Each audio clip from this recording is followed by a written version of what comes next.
ಭಗವದ್ಗೀತೆಯ ಅಧ್ಯಾಯ 2 ಸಾಂಖ್ಯಯೋಗ ಶ್ಲೋಕ 7 ಕಾರ್ಪಣ್ಯದೋಷೋಪಹತಸ್ವಭಾವಃ ಪೃಚ್ಛಾಮಿ ತ್ವಾಂ ಧರ್ಮಸಮ್ಮೂಢಚೇತಾಃ ಯಚ್ಛ್ರೇಯಸ್ಯಾನ್ನಿಶ್ಚಿತಂ ಬ್ರೂಹಿ ತಾನ್ಮೇ ಶಿಷ್ಯಸ್ತೇಹಂ ಶಾಧಿಮಾಂ ತ್ವಾಂ ಪ್ರಪನ್ನಂ. ಕನ್ನಡ ಅನುವಾದ. ನನ್ನ ಸ್ವಭಾವವು ದೌರ್ಬಲ್ಯದ ದೋಷದಿಂದ ಬಾಧಿತವಾಗಿದೆ. ನಾನು ಧರ್ಮದ ವಿಚಾರದಲ್ಲಿ ಮಿಕ್ಕಷ್ಟು ಗೊಂದಲದಲ್ಲಿದ್ದೇನೆ. ಆದ್ದರಿಂದ ನಿನಗೆ ಯಾವುದು ನಿಜವಾಗಿಯೂ ಶ್ರೇಯಸ್ಕರವಾಗಿರುತ್ತದೆ ಎಂದು ತೋರುತ್ತದೋ ಅದನ್ನು ಸ್ಪಷ್ಟವಾಗಿ ನನಗೆ ಹೇಳು. ನಾನು ಈಗ ನಿನ್ನ ಶಿಷ್ಯನಾಗಿದ್ದೇನೆ, ನನ್ನನ್ನು ಬೋಧಿಸು.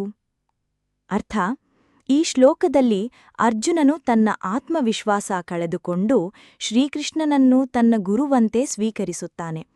ಇನ್ನು ಯುದ್ಧ ನಿರ್ಧಾರ ಸಾಧ್ಯವಿಲ್ಲ ಎಂಬ ಅರ್ಥದಲ್ಲಿ ಈಗ ಅವನು ಶಿಷ್ಯನಾಗಿ ಶರಣಾಗಿ ಮಾರ್ಗದರ್ಶನಕ್ಕಾಗಿ ಕೇಳುತ್ತಾನೆ.